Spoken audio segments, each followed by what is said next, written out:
It's past 8. Let's talk high-tech with Paul Brislen, twitter.com/Paul Brislen. Morning, Paul.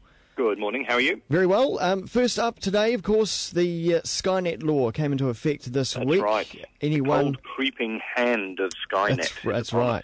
Anyone doing illegal peer-to-peer downloading could get themselves a warning letter in the mail. That's right.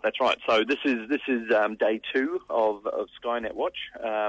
So far, it's interesting talking to some of the telcos that none of them have received any notices under the new scheme yet. Oh. So either the rights holders have not woken up to it, or they're just adjusting to the new model, or we've all stopped downloading stuff. Yeah. Now, rights holders, of course, won't be doing this inside their own companies. Well, they will be contracting out to a particular company that that is able to go and find IP addresses and find out who's downloading stuff. Yep, and they do things like feeding files on the internet so that people who are downloading can find this, download it, and then they can go, aha, we caught you downloading, which strikes me as being a bit on the nose. Isn't that called entrapment? Well, you'd think so, wouldn't you? Do we have an entrapment law in New Zealand? I wonder how that would fly, especially in light of the fact that then you're guilty until presumed innocent as well. Yeah. So you're really caught there in a pincer movement. But again, it all comes back to this problem of people don't want to be downloading stuff and stealing it. Most people in New Zealand, I believe, would want to pay for content. We just can't pay for it. Yeah. And until we get that side of things sorted out, simply having a big stick to beat us all with really isn't the answer. It's just not going to help things. Now, there is a clause in the legislation that says your internet could be terminated. However, that currently is not active, is it? That's right. So initially what they're going to do is trial this scheme for a while and see how it goes. And then they're going to assess whether downloading has tapered off in a big way. And if it has, that's good. And if it hasn't, if people are still downloading lots, they will move to enact this order of council, as it's called, which will allow the Copyright Tribunal to say, okay, you've had several goes at this. We're sick and tired of seeing you here. We're now going to disconnect that account from the internet for 6 months. Now, the problem with all of that, of course, is that I don't know how they're going to assess how the downloading has changed over this period. Yeah. You know, is there going to be some kind of formal government-led process, or are they just going to ring up the rights holders and say, how's it working for you? Oh, it's terrible, they're still doing it. Righto, we'll cut them all off. You know, there's got to be a decent, robust process there that actually allows for some facts to be introduced to this.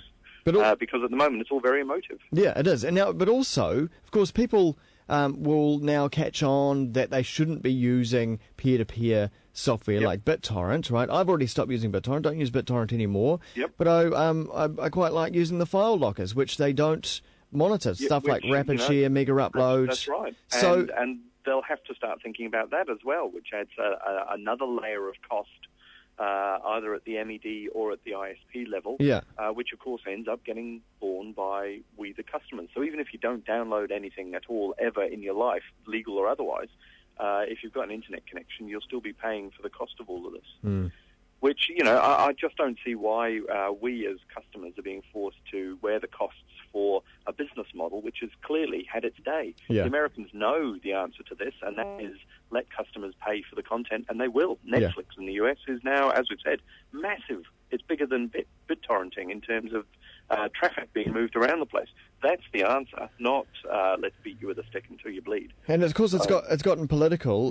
Labor, even though they voted for the legislation, now says, well, if they got into power, they would repeal the termination clause.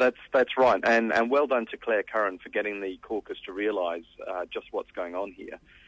Because this is the big issue. Oddly, Gareth Hughes from the Greens proposed this amendment to the legislation when it was being rushed through under urgency, but didn't get any support.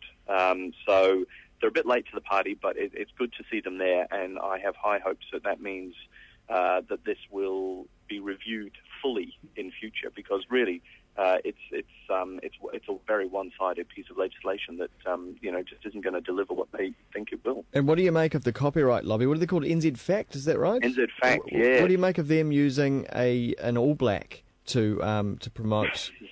Former All Black. Message, so Ian Jones, isn't it? So they tried this before, don't forget. They tried with Rhys Darby. That's right. And he came under a tremendous level of noise on Twitter in particular. From his fans? Where he said, from his friends, to the point where he said, actually, I haven't been paid to do this. It's just a bit of a favour, and, please stop picking on me.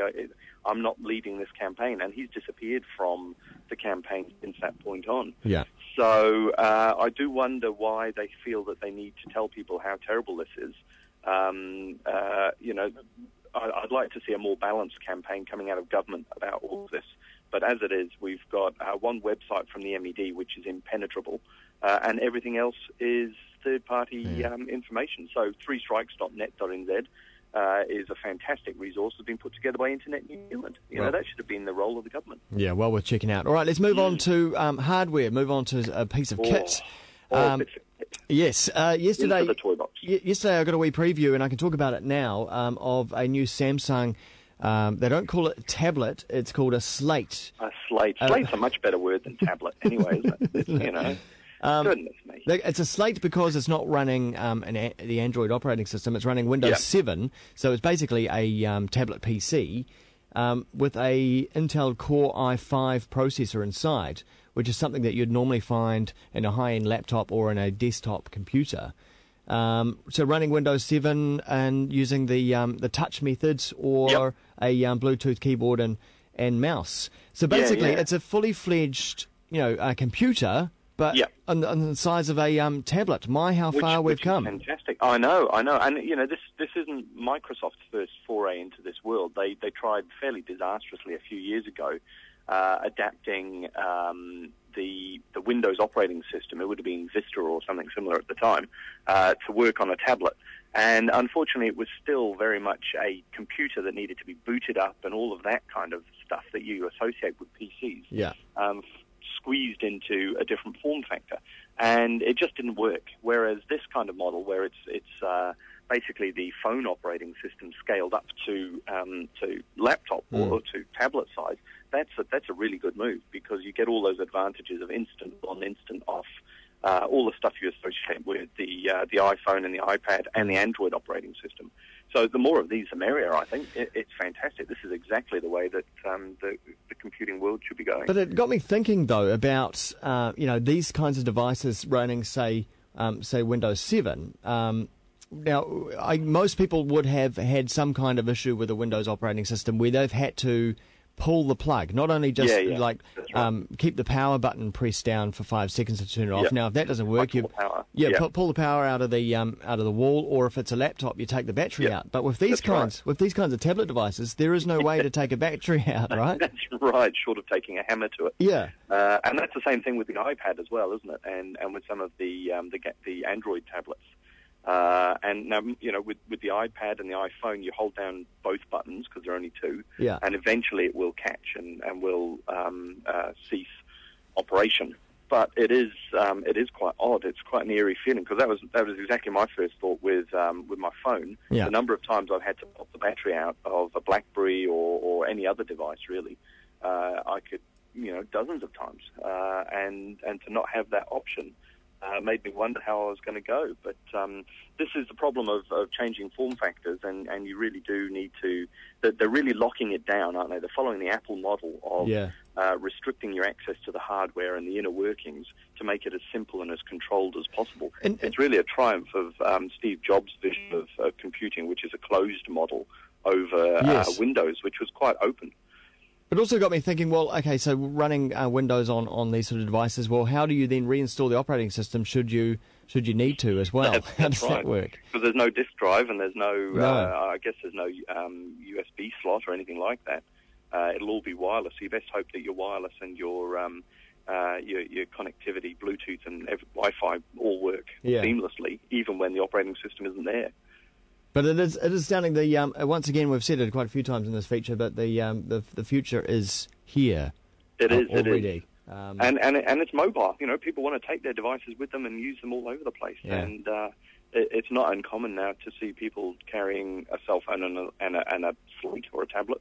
Really like the idea of a Slate. That's real science fiction, isn't it? It is. A tablet's too techy. A Slate is what it should be called. That's right.